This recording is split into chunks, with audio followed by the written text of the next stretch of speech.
Item ಯಾವುದೇ ಇರಲಿ try ಮಾಡಿ ಆಚಿ ಚಿಕನ್ ಮಸಾಲಾ. ತಪ್ಪಿತಸ್ಥ ಅಧಿಕಾರಿಯನ್ನ ರಕ್ಷಣೆ ಮಾಡ್ತಾ ಇದ್ದಾರಾ ಆರ್ಟಿಒ ಕಮಿಷನರ್ ಅನ್ನುವಂತಹ ಪ್ರಶ್ನೆ ಹುಟ್ಕೊಳ್ತಾ ಇದೆ. ಕೆಜಿಎಫ್ ಆರ್ಟಿಒ ಇನ್ಸ್ಪೆಕ್ಟರ್ ಪೂಜಾ ವಿರುದ್ಧ ಇನ್ನೂ ಕ್ರಮ ಕೈಗೊಂಡಿಲ್ಲ. ಯಾಕೆ? ತಪ್ಪು ಮಾಡಿದ್ದು ಸಾಬೀತಾಗಿದ್ರೂ ಕೂಡ ಕ್ರಮ ಕೈಗೊಳ್ಳೋದಕ್ಕೆ ಇನ್ನ ಎಷ್ಟು ದಿನ ಬೇಕೋ ಏನೋ ಗೊತ್ತಿಲ್ಲ. ಸಾರಿಗೆ ಆಯುಕ್ತರೇ ಪೂಜಾ ಅವರನ್ನ ಸಸ್ಪೆಂಡ್ ಮಾಡಿಲ್ಲ. ಯಾಕೆ? ದಾಖಲೆ ಸಮೇತ ಭ್ರಷ್ಟಾಚಾರ ಬಯಲು ಮಾಡಿದ್ರೂ ಕೂಡ ಯಾಕೆ ಸೈಲೆಂಟ್ ಆಗಿದ್ದಾರೆ ಗೊತ್ತಿಲ್ಲ. ಕ್ರಮ ಕೈಗೊಳ್ಳದಂತೆ ಆಯುಕ್ತರ ಮೇಲೆ ಒತ್ತಡ ತರ್ತಿದಾರ ಪೂಜಾ ಅನ್ನುವಂಥ ಪ್ರಶ್ನೆ. ಕಚೇರಿಗೆ ಬಾರದೆ FC ಮಾಡಿದ್ರೂ ಕೂಡ ಕ್ರಮ ಕೈಗೊಳ್ಳೋದಕ್ಕೆ ಯಾಕೆ ಮೀನಾಮೇಷ ಎಣಿಸ್ತಾ ಇದ್ದಾರೆ ಗೊತ್ತಾಗ್ತಾ ಇಲ್ಲ. ಎಲ್ಲೋ ಓಡಾಡುವಂತಹ ವಾಹನಕ್ಕೆ ಫಿಟ್ನೆಸ್ ಸರ್ಟಿಫಿಕೇಟ್ ಕೊಟ್ಟಿದ್ದು ಎಷ್ಟರ ಮಟ್ಟಿಗೆ ಸರಿ? ಹಾಜರಾತಿ ಪುಸ್ತಕದಲ್ಲಿ ಸಹಿ ಮಾಡದಿದ್ರೂ ಕೂಡ ಅನಧಿಕೃತವಾಗಿ FC ಮಾಡಿದ್ದು ಸರಿನಾ? ಬೆಂಗಳೂರಲ್ಲಿ ಇತ್ಕೊಂಡೇ 28 ವಾಹನಗಳನ್ನ KGF ಕಚೇರಿಯಲ್ಲಿ FC ಮಾಡಬಹುದಾ? ಇದಕ್ಕೆ ಕಾನೂನಲ್ಲಿ ಅವಕಾಶ ಇದೆಯಾ? IMV ಪೂಜಾ ಭ್ರಷ್ಟಾಚಾರದ ಬಗ್ಗೆ ದಾಖಲೆ ಸಮೇತ ವರದಿಯನ್ನ ಬಿತ್ತರಿಸಿತ್ತು ನಿಮ್ಮ ಗ್ಯಾರಂಟಿ ನ್ಯೂಸ್. ಇಲ್ಲಿವರೆಗೂ ಕೂಡ ಅವರ ವಿರುದ್ಧ ಕ್ರಮ ಕೈಗೊಂಡಿಲ್ಲ. ಯಾಕೆ?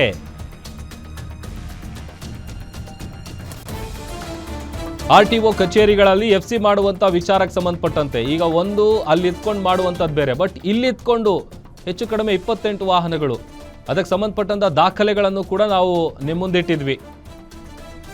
ಆ ತಪ್ಪಿತಸ್ಥ ಅಧಿಕಾರಿಯನ್ನ ರಕ್ಷಣೆ ಮಾಡ್ತಾ ಇದ್ದಾರಾ ಅನ್ನುವಂಥ ಪ್ರಶ್ನೆ ಇದೆ. ಯಾಕಂತಂದ್ರೆ ಇಲ್ಲಿವರೆಗೂ ಕೂಡ ಯಾವುದೇ ರೀತಿಯಾದಂಥ ಕ್ರಮ ಆಗಿಲ್ಲ, ಸಸ್ಪೆಂಡ್ ಮಾಡಿಲ್ಲ ಅವರನ್ನ. ಯಾಕೆ? ತಪ್ಪು ಮಾಡಿರೋದು ಪ್ರೂವ್ ಆಗಿದೆ. ಅವ್ರ ವಿರುದ್ಧ ಕ್ರಮ ಕೈಗೊಳ್ಳೋದಕ್ಕೆ ಇನ್ನ ಎಷ್ಟು ದಿನ ಬೇಕು? ಆ ಪ್ರಶ್ನೆಗೆ ಉತ್ತರ ಇನ್ನೂ ಕೂಡ ಸಿಕ್ಕಿಲ್ಲ. ಮತ್ತಷ್ಟು ಡೀಟೇಲ್ಸ್ ಕೊಡ್ತಾರೆ ನಮ್ಮ ಮೆಟ್ರೋ ಬ್ಯೂರೋ ಹೆಡ್ ಉಲ್ಲಾಸ್, ದೂರವಾಣಿ ಸಂಪರ್ಕದಲ್ಲಿ ಜಾಯ್ನ್ ಆಗಿದ್ದಾರೆ. ಉಲ್ಲಾಸ್, ದಾಖಲೆ ಸಮೇತ ಭ್ರಷ್ಟಾಚಾರ ಪ್ರೂವ್ ಮಾಡಿದ್ರು ಕೂಡ, ಅವ್ರು ತಪ್ಪು ಮಾಡಿರೋದು ಪ್ರೂವ್ ಆಗಿದ್ರು ಕೂಡ ಇನ್ನೂ ಕ್ರಮ ಕೈಗೊಂಡಿಲ್ಲ. ಯಾಕೆ? ಏನ್ ಕಾರಣ ಅಂತ?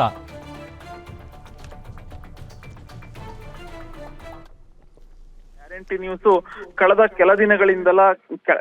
ಕೆಲ ದಿನಗಳಿಂದಲೂ ಕೂಡ KGF ನ IMV ಆಗಿರುವಂತಹ ಪೂಜಾ ಅವರು ಯಾವ ರೀತಿಯಾಗಿ ಅಕ್ರಮವನ್ನ ಮಾಡ್ತಿದ್ದಾರೆ, ಜೊತೆಗೆ ಎಲ್ಲೋ ಇಟ್ಕೊಂಡು ಬೆಂಗಳೂರಿನಲ್ಲಿ ಇಟ್ಕೊಂಡು KGF ಕಚೇರಿಯಲ್ಲಿ ನಾನು FC ಮಾಡಿದ್ದೀನಿ ಅಂತ ಹೇಳ್ಬಿಟ್ಟು FC ಗಳನ್ನ ಮಾಡಿದ್ದಾರೆ. ಸುಮಾರು ಬೆಂಗಳೂರಿನಲ್ಲಿ ಒಂದು ಕಾರ್ಯಕ್ರಮದಲ್ಲಿ ಇದ್ದ ದಿನನೇ 28 ವಾಹನಗಳಿಗೆ FC ಯನ್ನ ಮಾಡಿದ್ದಾರೆ. ಜೊತೆಗೆ ಬೇರೆ ರಾಜ್ಯದಲ್ಲಿ ನೋಂದಣಿಯಾದಂತಹ ವಾಹನಗಳು, ಬೇರೆ ಹೊಸಪೇಟೆ ಟೋಲ್ ನಲ್ಲಿ, ಇಟ್ನಾಳ್ ಟೋಲ್ ನಲ್ಲಿ ಪಾಸ್ ಆದಂತಹ ವಾಹನಕ್ಕೂ ಕೂಡ KGF ಸಾರಿಗೆ ಕಚೇರಿಯಲ್ಲಿ FC ಮಾಡಿದ್ದಾರೆ ಅಂತ ಹೇಳಿ ದಾಖಲೆಗಳ ಸಮೇತ ವರದಿಯನ್ನ ಪ್ರಸಾರ ಮಾಡುವಂತ ಕೆಲಸವನ್ನ ಮಾಡ್ತು. ಆದ್ರೆ ಸಾಕ್ಷಿಗಳನ್ನ ಕೊಟ್ಟಿದ್ರು ಕೂಡ ಸಾರಿಗೆ ಇಲಾಖೆ ಆಯುಕ್ತರು ಅವರ ವಿರುದ್ಧ ಕ್ರಮಗಳನ್ನ ಕೈಗೊಳ್ತಾ ಇಲ್ಲ, ಜೊತೆಗೆ ಅವರನ್ನ ಅಮಾನತ್ ಮಾಡುವಂತ ಕೆಲಸಕ್ಕೆ ಮುಂದಾಗ್ತಾ ಇಲ್ಲ ಅನ್ನುವಂಥದ್ದು ನಾವು ನೋಡ್ತಾ ಹೋಗೋದಾದ್ರೆ ಎಲ್ಲೋ ಒಂದ್ ಕಡೆ ಸಾರಿಗೆ ಆಯುಕ್ತರಿಗೆ ಪ್ರೆಷರ್ ಬರ್ತಾ ಇದೆ, ಅವ್ರ ಮೇಲೆ ಯಾವುದೇ ರೀತಿಯಾದಂತಹ ಕ್ರಮಗಳನ್ನ ಕೈಗೊಳ್ಳಬಾರ್ದು ಅನ್ನುವಂತಹ ಒತ್ತಡ ಏನಾದ್ರು ಇದೆಯಾ ಅನ್ನುವಂತ ಒಂದು ಪ್ರಶ್ನೆ ಇದೀಗ ಸಾರ್ವಜನಿಕ ವಲಯದಲ್ಲಿ ಮೂಡ್ತಾ ಇದೆ.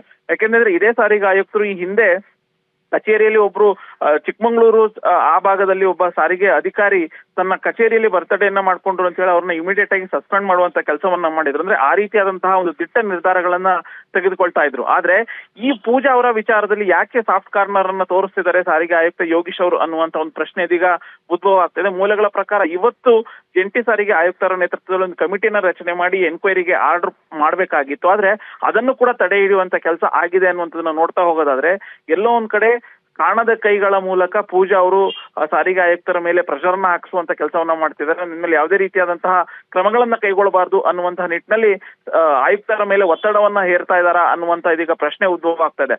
ಸಾರ್ವಜನಿಕ ವಲಯದಲ್ಲಿ ಕೇಳ್ತಾ ಇರುವಂತಹ ಪ್ರಶ್ನೆ ಏನು ಅಂದ್ರೆ, ಈ ರೀತಿಯಾದಂತಹ ಭ್ರಷ್ಟ ಅಧಿಕಾರಿಗಳನ್ನ ಯಾಕೆ ನೀವು ಇಲಾಖೆಯಲ್ಲಿ ಇಟ್ಕೊಂಡಿದ್ದೀರಾ?